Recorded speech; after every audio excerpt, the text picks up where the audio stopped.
નમસ્તે વિદ્યાર્થી મિત્રો, આપણે આ લેક્ચરમાં કેટલાક ડીએનએ વિશેની માહિતી જે આપણે 11મા ધોરણમાં ભણી ગયેલા છીએ એમનું પુનરાવર્તન કરવાના છીએ.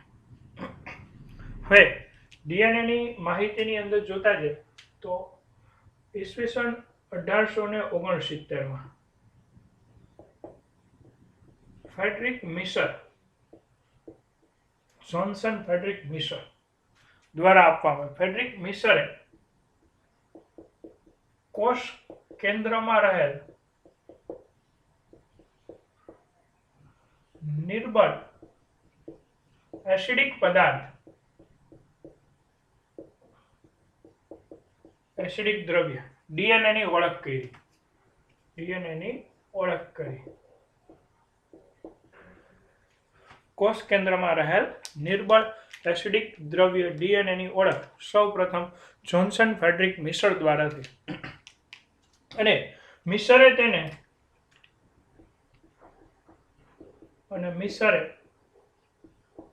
ન્યુક્લેન એવું નામ આપ્યું. મિશરે આ દ્રવ્યને ન્યુક્લેન એવું નામ અપાયું. ન્યુક્લેન એવું નામ છે એ કોના દ્વારા આપવામાં આવ્યું? તો કે ફ્રેડરિક મિશર દ્વારા આ દ્રવ્યનું નામ છે એ ન્યુક્લેન એવું આપવામાં આવ્યું. બરાબર. પરંતુ મિશરના વખતમાં ટેકનોલોજી નહોતી, એટલે ટેકનોલોજીના અભાવને કારણે એટલા મોટા લાંબો ડીએનએનો અણુ હતો એનું અલગીકરણ કરવું અઘરું હતું. ત્યારબાદ લાંબા સમય પછી મોરિસ વિલ્કિન્સ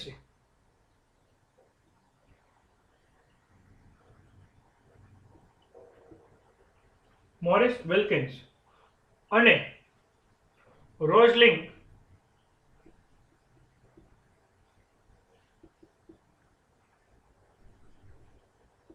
ફ્રેન્કલિન દ્વારા ડીએનએ નું એક્સરે વિવર્તન આપવામાં આવ્યું.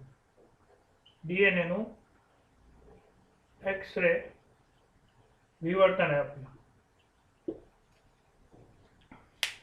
એક્સરે ક્રિસ્ટલોગ્રાફી ડીએનએની વિલ્કન્સન અને ફ્રેન્કલિન દ્વારા થઈ અને આ માહિતીનો ઉપયોગ કરી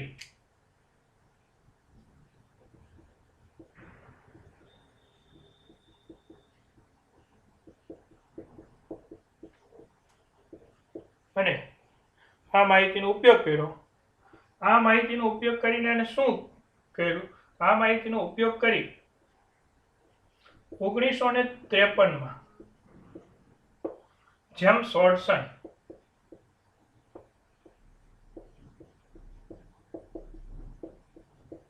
અને ક્રિક દ્વારા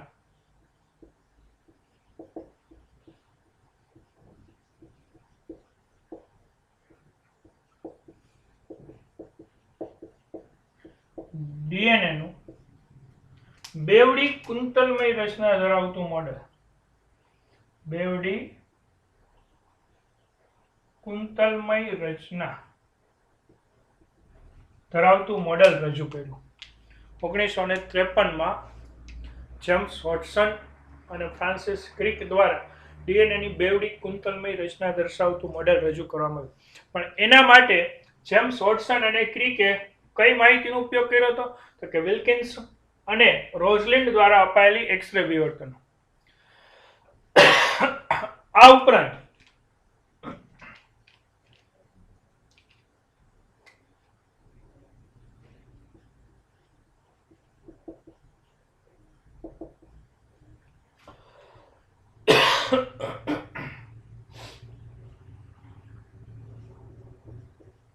ઇર્વિન ચારગ્રાફ ના માહિતીનો પણ ઉપયોગ કર્યો હતો. ઇર્વિન ચારગ્રાફ નામના વૈજ્ઞાનિકે શું માહિતી આપી હતી? તો કે ઇર્વિન ચારગ્રાફે આપેલી માહિતી મુજબ એડેનિન સામે થાઇમિન જોડાય 2 હાઇડ્રોજન બંધથી અને ગ્વાનિન સામે 3 હાઇડ્રોજન બંધથી સાઇટોસિન જોડાય. આ માહિતી ઇર્વિન ચારગ્રાફ દ્વારા આપવામાં આવેલી હતી. ઇર્વિન ચારગ્રાફ એવું કીધું હતું કે એડેનિન સામે થાઇમિન 2 હાઇડ્રોજન બંધથી જોડાય અને ગ્વાનિન સામે સાઇટોસિન 3 હાઇડ્રોજન બંધથી જોડાય. આ માહિતીનો ઉપયોગ પણ ફ્રાન્સિસ અને ક્રિક દ્વારા કરવામાં આવેલો હતો. ફ્રાન્સિસ ક્રિક અને વોટસન દ્વારા ઇરવિન 4 ગ્રાફની માહિતી અને એક્સ-રે વિવર્તનની માહિતી એકઠી કરી અને ડીએનએની બેવડી કુંતલમય રચનાનું મોડેલ છે રજૂ કર્યું, જે ડીએનએનું પ્રચલિત મોડેલ થયું. સૌથી સરળ અને ડીએનએનું પ્રચલિત મોડેલ છે એ ડીએનએનું બેવડી કુંતલમય રચના ધરાવતું મોડેલ છે. ફ્રાન્સિસ અને ક્રિક દ્વારા એવું કહેવામાં આવેલું હતું કે એડેનિન અને થાઇમિન, ગ્વાનિન અને સાઇટોસિન વચ્ચેનું પ્રમાણ છે. એડેનિન અને થાઇમિન, ગ્વાનિન અને સાઇટોસિન વચ્ચેનું પ્રમાણ અચળ હોય છે અને એકબીજાને સમાન રહે છે. એ પ્રમાણ અચળ હોય અને એકબીજાને સમાન રહે છે. આ ઉપરાંત ઇરવિન 4 ગ્રાફ દ્વારા એવી પણ માહિતી આપવામાં આવેલી હતી કે દ્વિશૃંખલીય ડીએનએમાં એક શૃંખલીય નહીં, દ્વિશૃંખલીય ડીએનએમાં પ્યુરિન બરાબર પિરિમિડિન હોય. ઇરવિન 4 ગ્રાફ દ્વારા અપાયેલી માહિતી મુજબ દ્વિશૃંખલીય ડીએનએમાં પ્યુરિન બરાબર પિરિમિડિન હોય. યાદ રાખજો, ઇરવિન 4 ગ્રાફનો નિયમ દ્વિશૃંખલીય ડીએનએ ને લાગુ પડે, નહીં કે એક શૃંખલીય આરએનએ, નહીં કે એક શૃંખલીય ડીએનએ. ઇરવિન 4 ગ્રાફનો નિયમ માત્ર ને માત્ર દ્વિશૃંખલીય ડીએનએ ને જ લાગુ પડે છે. એને એવું કીધું કે ડીએનએમાં હંમેશા પ્યુરિન બરાબર પિરિમિડિનનું પ્રમાણ જોવા મળે છે. જેટલા પ્યુરિન ન્યુક્લિયોટાઇડ નાઇટ્રોજન બેઝ આવેલા હોય એટલા જ પિરિમિડિન નાઇટ્રોજન બેઝ આવેલા હોય છે. એટલે આના અર્થઘટન મુજબ એવું થાય કે એડેનિન વત્તા ગ્વાનિન નો સરવાળો થાઇમિન વત્તા સાઇટોસિન જેટલો હોય. આ બંનેનું પ્રમાણ સરખું હોય. આ ઉપરાંત જુદા જુદા સજીવોમાં એડેનિન અને થાઇમિન, ગ્વાનિન અને સાઇટોસિન નું પ્રમાણ છે એ અચળ જળવાતું જોવા મળે છે. એડેનિન, થાઇમિન, ગ્વાનિન, સાઇટોસિનને આધારે ડીએનએ અલગ અલગ પ્રકારમાં વહેંચવામાં આવે છે. એક ટી પ્રકારનું ડીએનએ, જે સી પ્રકારનું ડીએનએ. હવે આપણે ડીએનએની બેવડી કુંતલમય રચનાની માહિતી જોઈએ કે ડીએનએની બેવડી કુંતલમય રચના છે. તો ડીએનએની બેવડી કુંતલમય રચનામાં બંને શૃંખલાઓ પ્રતિ સમાંતરે ગોઠવાયેલી હોય છે. એટલે કે એક શૃંખલાનો 5' છેડો છે એ બીજી શૃંખલાના 3' છેડા સામે પ્રતિ સમાંતરે ગોઠવાયેલા હોય છે. હોડસન અને ક્રિક દ્વારા રજૂ થયેલું ડીએનએની બેવડી કુંતલાકાર મોડેલ. એના બેવડા કુંતલાકાર મોડેલના કેટલાક મુદ્દાઓની અંદર આપણે જોતા જઈએ તો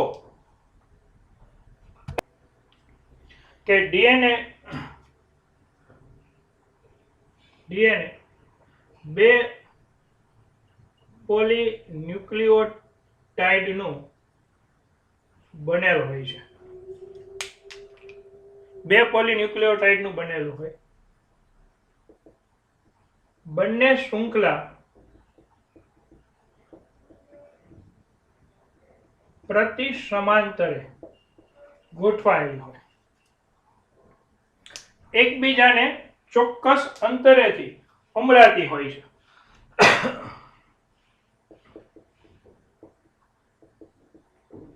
ચોક્કસ રીતે અમરાય ને બેવડું કુંતલાકાર મોડેલ રચે. એકબીજાને ચોક્કસ અંતરેથી અમરાય અને એક બેવડી કુંતલાકાર મોડેલની રચના થતી જોવા મળે છે. ત્યાર પછી બીજો મુદ્દો. તો બીજા મુદ્દાની અંદર જોઈએ તો તેમાં એનો બેકબોન અથવા તેનો આધાર શર્કરા ફોસ્ફેટનો બનેલો હોય. એનો આધાર છે એ કેનો બનેલો છે? શર્કરા અને ફોસ્ફેટનો બનેલો. આપણે આગળ જોયું હતું. બીજું એના પગથિયા, કારણ કે કુંતલાકાર નિસરણી જેવી રચના છે એટલે એમાં પગથિયા, તો કે પગથિયા છે એ નાઇટ્રોજન બેઝ ના બનેલા હોય છે. પગથિયા શેના બનેલા જોવા મળે છે? નાઇટ્રોજન બેઝના પગથિયા બનેલા જોવા મળે છે. પછી ત્રીજો મુદ્દો કે બંને શૃંખલામાં બેઝ હાઇડ્રોજન બંધથી જોડાયેલ હોય છે. બંને શૃંખલાની અંદર નાઇટ્રોજન બેઝ છે એ હાઇડ્રોજન બંધથી જોડાયેલો હોય છે. એડેનિન સામે થાઇમિન 2 હાઇડ્રોજન બંધથી જોડાયેલ હોય છે. ગ્વાનિન સામે સાઇટોસિન 3 હાઇડ્રોજન બંધથી જોડાયેલું જોવા મળે છે. એટલે આપણે બેવડા કુંતલમય ડીએનએના અણુમાં જો કોઈ એક શૃંખલા પરના નાઇટ્રોજન બેઝનો ક્રમ જાણતા હોય તો બીજી શૃંખલા પરના નાઇટ્રોજન બેઝ કે ન્યુક્લિયોટાઇડનો ક્રમ જાણી શકીએ. હું તમને જે કહું છું કે આપણે ડીએનએ નું બેવડું કુંતલાકાર મોડેલ છે. દાખલા તરીકે કોઈ એક શૃંખલા આપણે લખી 5' થી 3' એની ધ્રુવતા 5' થી 3' છે. અહીંયા નાઇટ્રોન્યુક્લિયોટાઇડનો ક્રમ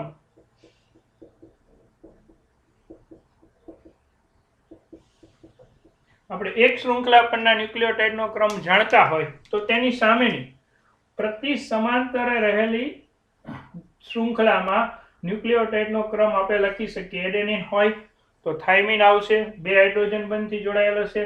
સાઇટોસિન છે તો ગ્વાનિન આવશે, 3 હાઇડ્રોજન બંધથી. થાઇમિન છે તો એડેનિન આવશે, 2 હાઇડ્રોજન બંધથી જોડાશે. ગ્વાનિન છે તો સાઇટોસિન આવશે, 3 હાઇડ્રોજન બંધથી જોડાશે. એડેનિન છે તો થાઇમિન આવશે, 2 હાઇડ્રોજન બંધથી જોડાશે. અહીંયા એડેનિન છે તો ફરી પાછું થાઇમિન આવશે, 2 હાઇડ્રોજન બંધથી જોડાશે. ગ્વાનિન છે તો સાઇટોસિન આવશે, 3 હાઇડ્રોજન બંધથી જોડાશે. પાછું સાઇટોસિન છે તો ગ્વાનિન આવશે, 3 હાઇડ્રોજન બંધથી જોડાશે. થાઇમિન છે તો એડેનિન આવશે, 2 હાઇડ્રોજન બંધથી જોડાશે. અને એડેનિન છે તો થાઇમિન આવશે, 2 હાઇડ્રોજન બંધથી જોડાશે. આમ ડીએનએ ની કોઈ એક શૃંખલા પર ન્યુક્લિયોટાઇડમાં નાઇટ્રોજન બેઝનો ક્રમ જાણતા હોય તો બીજી શૃંખલા પરના ન્યુક્લિયોટાઇડના નાઇટ્રોજન બેઝનો ક્રમ આપણે લખી શકીએ. કારણ કે આ માહિતી ઇરવિન ચારગ્રાફે 1950માં આપેલી હતી કે ડીએનએમાં એડેનિન સામે થાઇમિન 2 હાઇડ્રોજન બંધથી જોડાય અને ગ્વાનિન સામે સાઇટોસિન 3 હાઇડ્રોજન બંધથી જોડાતા જોવા મળે છે. તો ફરી પાછું રિવિઝન કરીએ ત્યાર પછી આગળ વધીએ કે 2 પોલીન્યુક્લિયોટાઇડ શૃંખલાઓ બંને પ્રતિ સમાંતરે ગોઠવાયેલી હોય એટલે કે એની ધ્રુવતા છે, એકની ધ્રુવતા 5' થી 3' હોય તો બીજાની ધ્રુવતા 3' થી 5' હોય છે. ચોક્કસ રીતે હમણાં કુંતલાકાર નિસરણી જેવી રચના કરે છે.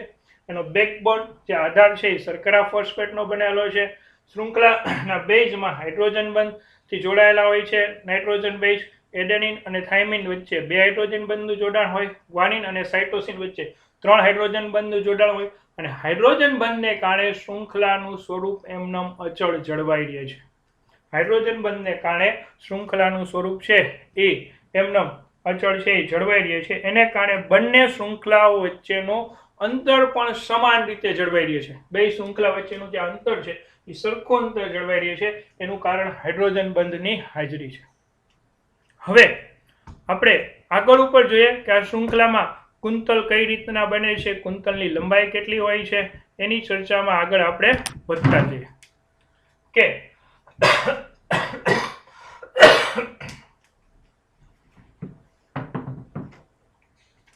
કે ડીએનએ ની શૃંખલામાં જોઈએ તો એક કુંતલમાં 10 જોડ ન્યુક્લિયોટાઇડ આવેલ હોય છે. એક કુંતલમાં 10 જોડ ન્યુક્લિયોટાઇડ આવેલા હોય છે. આ એક કુંતલ 10 જોડ ન્યુક્લિયોટાઇડ 1 2 3 4 5 6 7 8 9 અને 10 એક કુંતલમાં 10 જોડ ન્યુક્લિયોટાઇડ આવેલા હોય છે. પછી એક કુંતલની લંબાઈ હોડસન અને ક્રિકના ડીએનએ ની જ માહિતી છે. આ બધી જ માહિતી છે એ હોડસન અને ક્રિકના ડીએનએ ની માહિતી છે.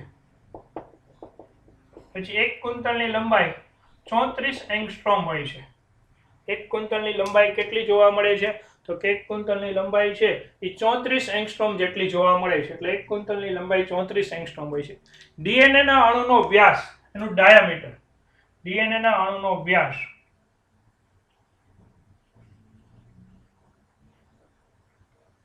એનો ડાયામીટર 20 એંગસ્ટ્રોમ હોય છે. ડીએનએ ના અણુનો વ્યાસ એટલે આ શૃંખલાનો જે વ્યાસ જોવા મળે છે એ વ્યાસ કેટલો જોવા મળે છે તો કે 20 એંગસ્ટ્રોમ ડીએનએ ના અણુનો વ્યાસ છે એ જોવા મળે છે. હવે હું તમને એક પ્રશ્ન પૂછું છું, એનો જવાબ તમે જાતે ગોતજો કે એક ક્વિન્ટલમાં 10 જોડ ન્યુક્લિયોટાઇડ હોય તો ક્રમિક 2 જોડ ન્યુક્લિયોટાઇડ વચ્ચેનું અંતર કેટલું થાય? આ ક્રમિક 2 જોડ ન્યુક્લિયોટાઇડ વચ્ચેનું અંતર કેટલું થાય એનો જવાબ તમારે ગોતવાનો છે કે આ ક્રમિક 2 જોડ ન્યુક્લિયોટાઇડ વચ્ચેનું અંતર કેટલું થશે. જો એક ક્વિન્ટલમાં 10 જોડ ન્યુક્લિયોટાઇડ છે જેની લંબાઈ 34 એંગસ્ટ્રોમ છે તો ક્રમિક 2 ન્યુક્લિયોટાઇડ જોડ વચ્ચેનું અંતર કેટલું થશે? હવે ત્યાર પછી ડીએનએ ના અણુમાં બરોબર છે એનો જે વળાંકના ખાંચા જોવા મળે છે, આ મોટો ખાંચો જોવા મળે છે અને મેજર ગ્રુવ કહેવાય છે, આ નાનો ખાંચો જોવા મળે છે અને માઇનોર ગ્રુવ કહેવાય છે. આ ફરી પાછો બરોબર છે મેજર ગ્રુવ થશે, માઇનોર ગ્રુવ. તો મેજર ગ્રુવ છે એ 22 એંગસ્ટ્રોમ નો હોય છે. મેજર ગ્રુવ ની લંબાઈ 22 એંગસ્ટ્રોમ હોય છે અને માઇનોર ગ્રુવ ની લંબાઈ છે એ 12 એંગસ્ટ્રોમ જોવા મળે છે. મેજર ગ્રુવ ની લંબાઈ 22 એંગસ્ટ્રોમ જોવા મળે છે અને માઇનોર ગ્રુવ ની લંબાઈ કેટલી હોય છે? 12 એંગસ્ટ્રોમ હોય છે. પછી ત્રીજું, બે H બંધ વચ્ચે 3 એંગસ્ટ્રોમ જેટલી લંબાઈ હોય છે. બે H બંધ કેટલા અંતરેથી દૂર રહીને જોડાયેલા હોય તો કે હાઇડ્રોજન બંધ વચ્ચેનું અંતર છે એ કેટલું હોય છે? 3 એંગસ્ટ્રોમ જેટલું જોવા મળે છે. હાઇડ્રોજન બંધ વચ્ચેનું અંતર કેટલું હોય છે? 3 એંગસ્ટ્રોમ જેટલું જોવા મળે છે. અને બે નાઇટ્રોજન બેઝ વચ્ચેનું અંતર છે એ કેટલું હોય છે તો કે બે નાઇટ્રોજન બેઝ વચ્ચેનું અંતર 11 એંગસ્ટ્રોમ જેટલું જોવા મળે છે. બરાબર છે, બે નાઇટ્રોજન બેઝ વચ્ચેનું અંતર કેટલું જોવા મળે છે આપણને? 11 એંગસ્ટ્રોમ જેટલું બે નાઇટ્રોજન બેઝ વચ્ચેનું અંતર જોવા. ત્યારબાદ ડીએનએ ની રચનામાં આવેલા હાઇડ્રોજન બંધ છે એ ડીએનએ ને વધુ સ્થાયી તત્વો પ્રાપ્ત કરવા માટે જવાબદાર છે. તો બેઝ સામસામેથી જોડાયેલા હોય અને બેઝ વચ્ચેના હાઇડ્રોજન બંધ છે એ ડીએનએ ની રચનાને વધુ સ્થાયી તત્વો પ્રાપ્ત કરવા માટે જવાબદાર થઈ ગયા. તો હોડસન અને ક્રિકના ડીએનએના બેવડા કુંતલાકાર મોડેલની રચના હતી. હવે આપણે સેન્ટ્રલ ડોગમા વિશેની વાત કરીએ. સેન્ટ્રલ ડોગમા અથવા તેને કહેવાય છે પ્રસ્થાપિત પ્રણાલી. સેન્ટ્રલ ડોગમા અથવા તેને કહેવાય છે પ્રસ્થાપિત પ્રણાલી. આ માહિતી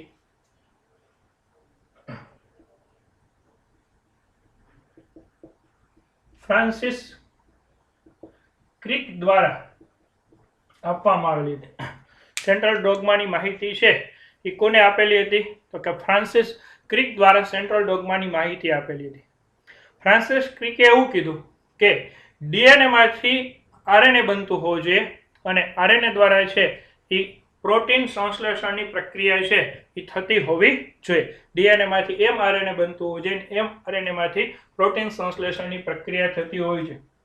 ફ્રાન્સિસ ક્રિક દ્વારા આપેલી સેન્ટ્રલ ડોગમા પ્રણાલીમાં ડીએનએ માંથી સ્વયંજનનની પ્રક્રિયા થાય. સ્વયંજનન. અને ડીએનએ માંથી સ્વયંજનનની પ્રક્રિયાથી ડીએનએ નો અણુ પોતે જ પોતાના જેવા બીજા અણુનું નિર્માણ કરી શકે છે. આ ઘટનાને કહેવાય છે ડીએનએ નું સ્વયંજનન. ડીએનએ પોતે જ પોતાના જેવા બીજા અણુનું નિર્માણ કરી શકે છે. આ ઘટનાને કહેવાય છે ડીએનએ નું સ્વયંજનન. આ સેન્ટ્રલ ડોગમામાં. ત્યાર પછી ડીએનએ માંથી એમઆરએનએ નું નિર્માણ થાય. આ ટ્રાન્સક્રિપ્શનની પ્રક્રિયા અહીંયા થતી જોવા મળે છે.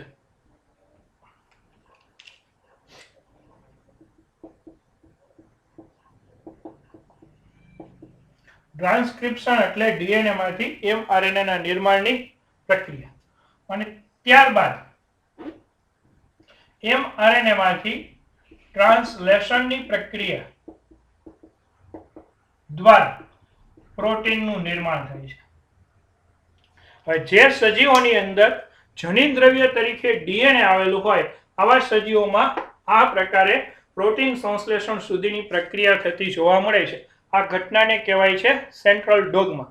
અને સેન્ટ્રલ ડોગમાની માહિતી ફ્રાન્સિસ ક્રિક દ્વારા આપવામાં આવેલી હતી. પરંતુ કેટલાક વાયરસ કે જેમાં જનીન દ્રવ્ય આરએનએ છે, પરંતુ કેટલાક વાયરસ કે જેમાં જનીન દ્રવ્ય તરીકે શું આવેલું હોય છે કે જનીન દ્રવ્ય તરીકે આરએનએ આવેલું છે. આવા વાયરસમાં બરોબર છે એની માહિતી આપણને ડી બાલ્ટીમોર અને ટેમિન દ્વારા આપવામાં આવી. એની સેન્ટ્રલ ડોગમાની માહિતી છે ડી બાલ્ટીમોર અને ટેમિન દ્વારા આપવામાં આવી કે કેટલાક વાયરસ કે જેમાં જનીન દ્રવ્ય તરીકે શું આવેલું છે આરએનએ આવેલું છે. અહીંયા આવા ઉદાહરણ તરીકે દાખલા તરીકે રિટ્રોવાયરસ છે કે એમાં જનીન દ્રવ્ય તરીકે આરએનએ છે. તો આ વાયરસમાં સૌપ્રથમ આરએનએ માંથી રિવર્સ ટ્રાન્સક્રિપ્શન થાય અને રિવર્સ ટ્રાન્સક્રિપ્શનની પ્રક્રિયા થાય એટલે આરએનએ માંથી ડીએનએ બને. રિવર્સ ટ્રાન્સક્રિપ્શનની પ્રક્રિયા ન થાય ત્યાં રિવર્સ ટ્રાન્સક્રિપ્ટેજ ઉત્સેચક ભાગ લે અને ત્યાં આરએનએ માંથી ડીએનએ નું નિર્માણ થશે. રિવર્સ ટ્રાન્સક્રિપ્ટેજ ઉત્સેચક હાજર હશે. આ